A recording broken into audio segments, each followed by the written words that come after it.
Olá, muito boa noite para você, telespectador da Rede Vida. Ao vivo, mais um Frente a Frente, direto dos estúdios de Brasília. E hoje eu e José Maria Trindade recebemos o deputado Hildo Rocha, ele que é presidente da Comissão de Viação e Transportes da Câmara dos Deputados, uma área que está aí em alta por causa dessa questão dos combustíveis que está gerando inflação, irritação e deixando os brasileiros aí à flor da pele. Muito boa noite, deputado. É um prazer receber o senhor aqui. Boa noite, Denise. Boa noite, Zé Maria. Boa noite a todos os telespectadores da Rede Vida que nos acompanham nesse momento aí no Frente a Frente. Pois é, e assunto não falta para a gente debater, né, Zé Maria? Agora, falando em debate, o presidente Jair Bolsonaro já disse que não deve comparecer a debates de primeiro turno, que vai pensar, e Lula só quer ir a alguns encontros. O debate está interditado, Zé? Boa noite. Pois é. Muito boa noite, Denise. Boa noite, deputado. Boa noite. O debate é importantíssimo, né? E já faz parte da nossa cultura, do nosso costume aqui eleitoral. Fazer uma campanha política sem o debate é uma campanha pela metade. Mas esse debate deve acontecer no segundo turno. Só que a eleição está polarizada demais e pode ser decidida no primeiro turno. A situação está tensa por aqui. O deputado Hildo Rocha está no segundo mandato. Ele já foi prefeito, né, no Maranhão, foi deputado estadual, secretário de Estado e agora está no segundo mandato parlamentar. Tem uma atividade intensa demais na política, vice-líder do MDB e participa de todas as negociações. Será mesmo uma conversa muito importante aqui nessa mesa redonda. A Denise falava, deputado, sobre esta tensão dos combustíveis. Não é só no Brasil, mas no Brasil a situação está atingindo ali uns níveis bem mais altos, né? A Argentina já dá sinais de falta, né, de combustível nos postos, dificuldade de abastecimento. Hoje um seminário muito interessante na comissão presidida pelo deputado Hildo Rocha, que é a Comissão de Viação e Transportes da Câmara dos Deputados, uma comissão importante, em que se discutiu exatamente o preço dos combustíveis. O combustível no Brasil está mais caro do que deveria, presidente? Muito bem, Zé Maria. Hoje foi o tema principal do seminário dos transportadores do Brasil, dos transportadores rodoviários de cargas. Então, esse foi o 21º seminário, organizado pela Comissão de Viação e Transporte, com a ajuda de várias entidades, e nós realizamos lá no auditório Nereu Ramos, lá da Câmara, hoje esse seminário. E a grande preocupação e a grande reclamação realmente dos transportadores do Brasil é o preço do combustível. O preço do combustível é o que mais preocupa a todos eles. E isso faz com que aumente também os preços de peças de veículos, de pneu, tudo aquilo que é muito ligado ao transporte. Então, a preocupação é muito grande dos transportadores. Eles fizeram, inclusive, sugestões lá de como diminuir o preço do combustível, utilizando parte do que a Petrobras gera de lucro para a própria União, que a União é a maior acionista e tem condições, segundo o levantamento deles. Eu até pedi todo o estudo deles para que eu possa levar até o governo federal, para que o governo possa analisar, e eles propõem ali uma diminuição, utilizando parte do lucro da Petrobras para diminuir o preço justamente do diesel, que é o que mais preocupa, porque é o combustível usado no transporte rodoviário de cargas e de pessoas. Então, o diesel, que é o grande vilão hoje, e ele pode ser reduzido em até 20%, direto. Isso sem tratar nem de tributos, fora a diminuição da tributação, que também tem um impacto aí, razoável, não tão grande como esse que foi proposto por eles. Então, diminuir em 20% é algo muito bom para todos. Mas, como você falou, essa questão do preço do combustível é mundial, não é apenas no Brasil. A falta de combustível também não é só na Argentina. Vários países já estão sofrendo com racionamento, com a falta de combustível. Eu não entendo o que está acontecendo por trás aí, se os grandes produtores de petróleo do mundo se juntaram mais uma vez para diminuir a produção e justamente aproveitando essa guerra da Ucrânia, onde a Rússia, que é um dos grandes produtores de petróleo, Logicamente que isso aí é um momento bom para eles usarem esse artifício e criar essa situação de aumentar o preço e não diminuir mais. Então, eu vejo que é por Ganhar aí... em cima da tragédia Ganhar, alheia, exatamente. né, deputado? Exatamente. Agora, a casa estava começando a discutir lá, pelo menos pelo que eu conversei hoje com alguns parlamentares, havia ali uma ideia tem um pacote lá de projetos relacionados à Petrobras, a combustíveis, há lá uma proposta para que a Petrobras torne mais transparente como é que ela compõe o preço final, embora haja uma paridade internacional, há outros fatores que entram também nessa questão do preço do combustível. E esse projeto já está pronto para votação? Já houve um contato do Congresso com os parlamentares para tentar fechar isso aí? Nesse momento, nós estamos votando na Câmara dos Deputados. Eu estou aqui no estúdio com vocês, mas está tendo votação. Deve aprovar hoje essa proposta, então? A previsão era de votar hoje ainda, essa proposta, que é do Reginaldo Lopes, um deputado do PT, e que tem lá uma boa aprovação por parte dos parlamentares, pelo que eu consegui captar lá no plenário ainda agora há pouco. Não sei se vai dar tempo, porque tem um outro projeto de lei que estava na frente, que está sendo discutido com 12 destaques, e cada destaque é um tempo, e não sei se vai dar tempo, assim como também o PLP 62, que é de 2015, que visa diminuir o preço de energia, porque ele tira o ICMS no adicional da tarifa quando a agência de energia estipula a bandeira amarela e vermelha, ali os estados continuam cobrando ICMS até no adicional. Esse é o seu projeto, esse sua autoria? autoria? É meu e do Fábio Garcia. É a autoria, eu sou coautor, o autor é Fábio Garcia, eu sou coautor deste projeto, que é muito bom e que nós estamos tentando votar hoje ainda, e se não votar hoje, na próxima semana, porque amanhã é mais difícil, porque é um projeto de lei complementar, tem que ter 257 votos, no mínimo, para poder aprovar. Não é a maioria simples, é a maioria absoluta dos membros do Congresso. Então, se não votar hoje, a gente vai estar votando ele na próxima semana, assim como é o caso dessa outra proposta de lei que foi apresentada pelo Reginaldo. Deputado, a gente fala, e isso é um problemão, né, do preço dos combustíveis, que acaba afetando toda a cadeia da economia, né, tudo passa por transportes. Mas qual é o principal problema de transportes hoje no Brasil? É isso mesmo? Preço de combustíveis e pronto? Não é só o preço do combustível, é roubo de cargas.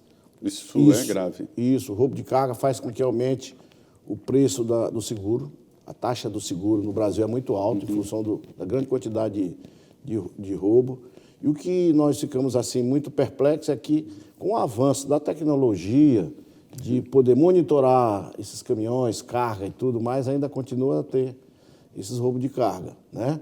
Então, as polícias ficaram mais eficientes, as polícias têm mais equipamento, os governos têm investido, alguns não são todos, alguns governos têm investido bastante nas suas polícias, o que facilitaria, no caso, a diminuição do roubo de cargas, até porque também seria um trabalho da Polícia Rodoviária Federal, que também tem atuado bastante no que diz respeito... Além do roubo de cargas, estradas...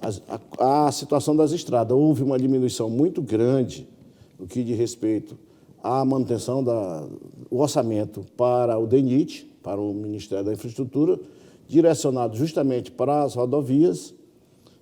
Nós tivemos uma diminuição ao longo desses últimos anos, no que diz respeito à manutenção, à conservação dessas rodovias. E boa parte dela ainda está sob a administração do DENIT, não são privatizadas, não são concedidas. E preço de cargas também, né? Eles estão reclamando porque, como está aumentando a despesa, aumentou, né? O custo está aumentando e está diminuindo a margem de lucro deles. E eu entendo que o empresário ele tem que ter uma margem de lucro razoável. A margem de lucro do empresário tem que ser maior do que a de banco, porque senão ele vai deixar de investir e aplicar no sistema financeiro, né? Porque no sistema financeiro ele tem mais tranquilidade, né? Não precisa acordar, às vezes, 4 horas da manhã, dormir 9, 10 horas, já sair do serviço 9, 10 horas, tem uma carga de trabalho enorme. Então, é importante que a margem de lucro continue boa, porque se a margem de lucro é boa, ele vai reinvestir no negócio dele. Denis, deixa eu só complementar aqui. É interessante esse processo aí de transporte, que há vários gargalos, né? Mas as empresas estão dominando e engolindo os autônomos e os pequenos. Veja bem, a reclamação existe. Hoje, inclusive, os autônomos também participaram lá do seminário com as mesmas reclamações e também com a questão do preço do frete, né? Logicamente que eles também têm essa preocupação. Mas o que nós podemos perceber, Zé Maria e Denise, é que hoje o nosso agronegócio é pujante. Mas você não tem como tirar lá de dentro da cerca a produção, se não ser através do transporte rodoviário. Nem que seja para levar para o ferroviário mais próximo, mas é através de rodovias que você tira da fazenda. Então, se você tem um agronegócio pujante de carne, de grãos, entre outros, todo tipo de alimento, o Brasil está hoje na frente, mas se você não tem um investimento nesse setor de rodovias, de boas condições, preços acessíveis do combustível, vai atingir justamente esse grande potencial que nós temos, que é o agronegócio. Se você perceber aí, você vê que o que mais cresceu a oferta de emprego nos últimos meses e que tem ajudado a diminuir o desemprego no Brasil foi justamente o setor de transporte. Se você for ver, foi quem mais ofertou emprego formal nos últimos meses, agora em 2022 e no final do ano, 2021, foi justamente o setor de transporte. Então, isso muito em função da questão do movimento da economia. Lógico, até porque né? foi um setor que não parou durante a pandemia, né? Porque os alimentos continuaram sendo transportados, não faltou alimento durante a pandemia. Os supermercados não sofreram com desabastecimento, o agronegócio continuou lá agarrado no serviço, graças a Deus, porque senão a situação estaria muito pior.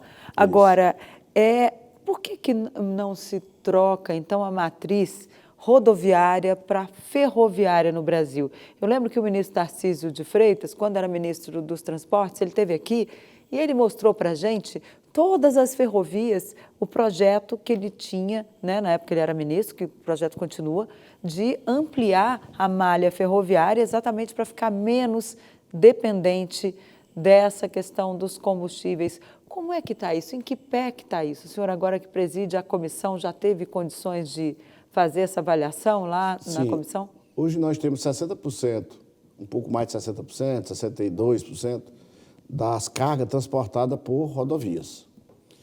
Então, a nossa malha viária, ao longo dos anos, ela se manteve a mesma, ou até diminuiu, como é o caso da Transnordestina, que é aquele trecho lá do Ceará para Pernambuco foi desativada completamente, né? Que aquela área de produção de açúcar, de cana, de álcool, de etanol, foi fechada, aquele setor, aquele trecho lá não funciona mais.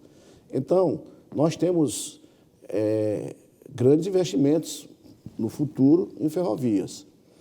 O próprio governo, o Tarcísio, ele conseguiu fazer com que nós aprovássemos uma mudança na legislação que diz respeito à questão de ferrovias, da concessão. Então, você não precisa mais daquele processo de concessão, aqueles documentos, tudo que era necessário, uma burocracia enorme e grande quantidade de exigência. Passou a ser a autorização. Então, você mudou a concepção, agora ficou mais fácil. Então, você está autorizando uma empresa a utilizar determinado trecho por 100 anos. Aí aquilo ali gera, logicamente, uma vontade de investir. Porque se a pessoa tem a certeza de que vai usar aquele trecho por 100 anos, ele investe. Não tenho dúvida nenhuma que ele vai investir. Então, o governo fez vários editais, lançamentos foram feitos, porque nós não temos o capital público para fazer investimento. Nós não temos o capital público para fazer investimento em ferrovias. Se nós já não estamos tendo para manter as nossas rodovias, vai ter para ferrovias? Não temos. Então, tem que incentivar o setor privado. E isso o governo está fazendo. Agora, é necessário confiança e estabilidade da economia. Aquele investidor, ele só investe porque é um investimento de grande monta, ele só investe se ele tiver certeza de retorno e segurança jurídica, senão ele não investe. Ele não vai colocar sua poupança ali naquele setor, se tem outro setor que gera mais... Ainda mais num ano eleitoral, né? Que é cercado então, de esse incertezas. é o grande problema, porque cada governo Aí tem essa instabilidade política e isso não pode acontecer, tem que mudar. É governo de centro, governo de esquerda, governo de direita, que haja transição, mas que essa transição garanta a segurança jurídica. Não crie turbulência no mercado. Porque se cria turbulência no mercado, quem sofre é o povo. É, o próprio mercado. Eu aprendi aqui que o que o empresário pede aqui para os governos e o Congresso Nacional é segurança jurídica. Exatamente. É o primeiro ponto, não é dinheiro, Não. crédito, pedem também crédito e tal, mas a segurança jurídica é fundamental. Nós estamos falando, o senhor pegou um lado aí da Câmara dos Deputados muito importante, o setor de transporte. Recentemente, eu ouvi de transportadores que há um problema mundial de transporte, né? Daí a parte da inflação está exatamente na escassez de produto, porque não há como transportar. O que está acontecendo no mercado internacional de transporte, navios e até aviões? Quer dizer, aumentou muito o transporte de carga aérea exatamente por conta dos navios. Exatamente. É tudo em função também o serviço do Panamá, o canal do Panamá, quem administra é o governo panamenho, tem uma empresa lá. Eles aumentaram os preços. Então, hoje em dia, tu fazer aquela travessia lá, passar do Atlântico, do Oceano Atlântico para o Pacífico, aumentou as tarifas. Então, tem todas essas ações que ocorreram ao longo desses últimos meses, em função da pandemia. Mas houve redução do número de navios? Houveram redução. Na verdade, também não tem tido estímulo. Aqui no Brasil, nós sabemos que nós não temos. A cabotagem aqui é muito baixo, que é o transporte mais barato que existe, né? Então, as hidrovias que nós deveríamos ter não foram feitos investimentos. No Nordeste, com tantos potenciais que nós temos lá, como é o caso do Parnaíba, não temos hidrovia funcionando. 100 anos atrás nós tínhamos, logicamente que não era a mesma realidade de hoje, né? Não era a mesma quantidade de carga que tinha que ser transportada, mas vocês lembram que tinha aqueles navios a vapor que andavam nesses rios aí do Nordeste, do Sul e do Sudeste do Brasil. Então, hoje em dia tem essa dificuldade. Nós procuramos investir muito em rodovia, que é cara a manutenção, e esquecemos aí, não é que esqueceu, abandonou, né? As hidrovias e as ferrovias. E não tem como retomar as hidrovias agora? Há um projeto nesse sentido? Porque a gente também não vê o governo falando nessa questão das hidrovias. Mas a ferrovia. E a ferrovia nós temos um grande problema, que nós não produzimos trilho. Né? O Brasil, embora seja um dos grandes... os trilhos, já sai mais caro. Embora o Brasil seja um grande produtor de ferro, ele não produz trilho, né? Até que nós tínhamos condições de produzir trilho, mas como a demanda não existe, então não se produz trilho. Quando se quer comprar trilho, tem que importar da China. Né? Então, tem esse grande problema. Os VLTs que nós temos, que poderiam estar sendo implantados muito mais veículos sobre trilhos nas áreas urbanas, que é muito mais barato, o Rio de Janeiro agora vai trocar o BRT, que é os ônibus, por VLT, porque o sucesso do VLT foi muito grande, o custo é muito mais barato, né? Então ele vai começar a trocar. Nós já produzimos no Brasil o vagão, nós já produzimos as locomotivas e só não tem os trilhos, mas tem toda a parte rodante também já produzida no Brasil. Inclusive a nossa comissão, a Comissão de Viação e Transporte, vai em Caxias do Sul visitar lá uma fábrica de VLT, que é a da Marco Polo, fabrica VLT, um preço até um pouco melhor do que o do chinês. E a parte mesma rodante, fábrica de carroceria de ônibus? Né? É a mesma. A gente tem no mundo inteiro, né? Uma multinacional que está inclusive na China. Né? Tem indústria de ônibus na China, é um dos maiores produtores de ônibus da Ásia, a Marco Polo, que é brasileira. Então, eles já estão produzindo ônibus elétricos e também já estão produzindo o VLT. Todo o VLT, o vagão, toda a parte que ali tem uma tecnologia muito grande de comunicação, né? Tem que ter a comunicação. Eles já produzem quase tudo, só não produz o trilho. Perfeito. Nós estamos aqui no Frente a Frente. É um prazer estar aqui com vocês, com o deputado Hildon Rocha. Ele é do MDB do Maranhão e presidente da Comissão de Viação e Transportes da Câmara dos Deputados. Conversa boa, né? O grande problema que eu entendo para a humanidade agora e para o futuro é de transporte, né? E a saída seria o não transporte, mas é preciso transportar. Nós vamos agora ao intervalo, 2 minutos, e já estaremos de volta.